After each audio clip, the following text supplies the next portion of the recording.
Greetings. This is Elizabeth Creamer.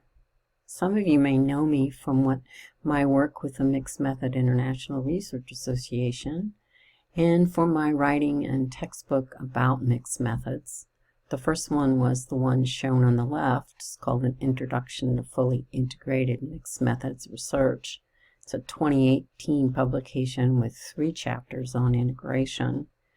My newest book is Using Grounded Theory, using a mixed method approach to grounded theory, and I hope that will be out by the end of this year. My purpose in these videos is a little different though. My purpose in these videos is getting to the hidden curriculum that many emerging scholars or new scholars don't have access to knowing about. This is the kind of information that's often passed from an advisor to a student. It may be passed from a department head to a faculty member. It may be passed along through mentoring and collegial networks, all of which requires some amount of social capital and are less likely than this day and age where most classes are online because of COVID. So my first video, available on my YouTube channel, was about strategic citing in ways that promote diversity and more equity in academe.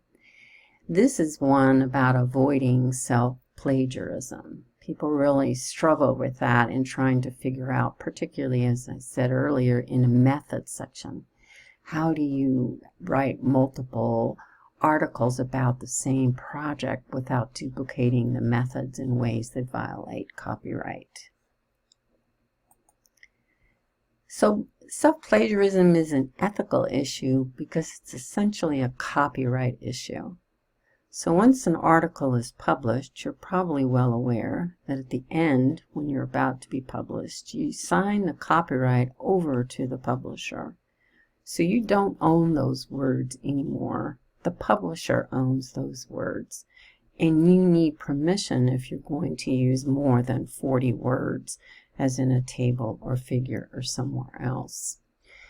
APA in the newest edition describes self-plagiarizing as presenting your own previous published work as original. They are referring specifically to a situation where you might have text that you don't cite yourself. You might have a figure or table that shows no acknowledgement to previous work. So that is the main issue here. It's the failure to acknowledge that you have published it previously. So you need copyright permission when you use more than 40 words. So you might wonder, how is plagiarism detected? The reader might follow a site, and actually citations and references make plagiarism more obvious, because an interested reader could well turn and say, oh, I really like this article, and here there's another one, I might go read that one. So the reader is often the one that will spot, wait a minute, they use that same table and figure in 4 different papers. That works when it's a theoretical model. It's a little bit more problematic when it's reporting data. I happen to be the co-editor of the Mixed Methods strand of the Methods in Psychology journal. This is a new methodological journal. And when someone submits a publication, this action window comes up for me as the editor. And notice that the third item is the similarity check. This particular publication, I don't remember which one it is, it says 7%. I saw one the other day that was 97%. That means that only 3% of it had not been published elsewhere. 7% is well within the acceptable range, so it's not like you can never use a single word the same.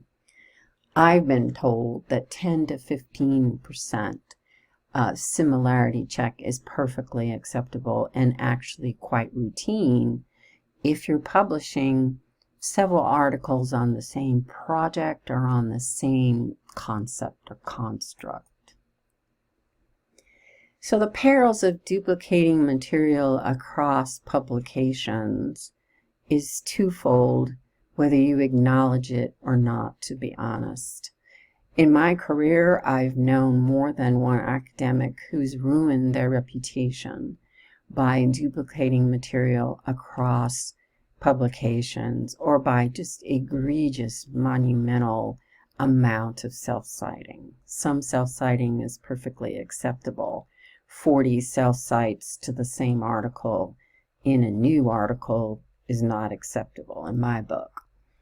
So one thing about citing yourself and repeating ideas from previous publications is it's going to elevate that duplication index, that plagiarism index that is run automatically by most journals. Self-citing makes it easier for the reader to see if you've duplicated materials across publications. And honestly, except as I said for theoretical publications, I kind of lose respect for writers who reproduce the same figure in 3 or 4 tables. 3 or 4 articles, and not tables. So what are strategies you can use to avoid self-plagiarism? The first one is to treat your own words the same way you would treat someone else's words. The way you quote. It's pretty rare to see someone quoting themselves. But it's essentially acknowledging that you're facing copyright issues even regarding your own work. Although it's much easier to get copyright permission when it is your own work. I do recommend, however, that you cite earlier publications on the same project or idea. But you're always, when you have another paper or publication on a topic or a related topic, you always are building in something new. So you might say, I did this in an earlier publication. This publication adds to that by discussing this.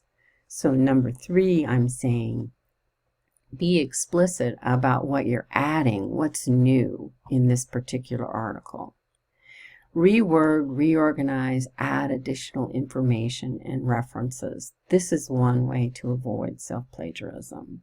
So one thing I do, for instance, with 2 books out there and many publications, is I might go into publications where I talked about something. Like, for instance, right now I'm doing a lot of work with integrated visual displays. And I might cut and paste into a Word document what I've written about that before verbatim. Then I extract key points and think about my newer reading, and then completely reorganize the way I present it around the key points that stretch across 1 or more publications.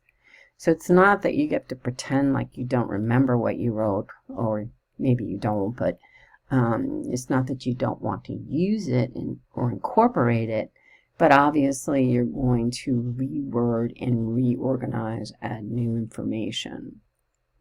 It's very strategic to divide out a large project, a dissertation, for example, and publish on phase 1 or phase 2, or publish on the analysis, or publish on dissonance, or publish about something original that you used in your dissertation. That is very strategic. That is in no way cutting corners at all. That is strategic. You think about the time you invested in getting ready to do a project and executing it. You really do want multiple publications. So people are cynical. They sometimes call it slicing the salami. But as I just was mentioning, you want to get multiple publications from a research project. But each one needs to make a distinct contribution. Each one needs a specific addition to it, that in this one, where you're explicit about what is added. A methodological article, and one of the videos I'm going to do is about that. So some journals, like the Journal of Mixed Methods, the International Journal of Multiple Research Approaches, Methods in Psychology, are methodology articles that are interested in innovations in research methods. they reach a wider audience than discipline-specific articles.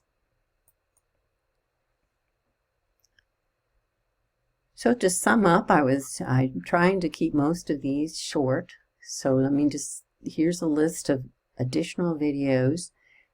Here's a list of all the videos I'm doing. And when you are able to access the PowerPoints in, as I said, ResearchGate, you'll see here links to my research and academia page. So I hope you found this helpful. If so, but please post comments, make suggestions, and I look forward to knowing what's helpful and what's not.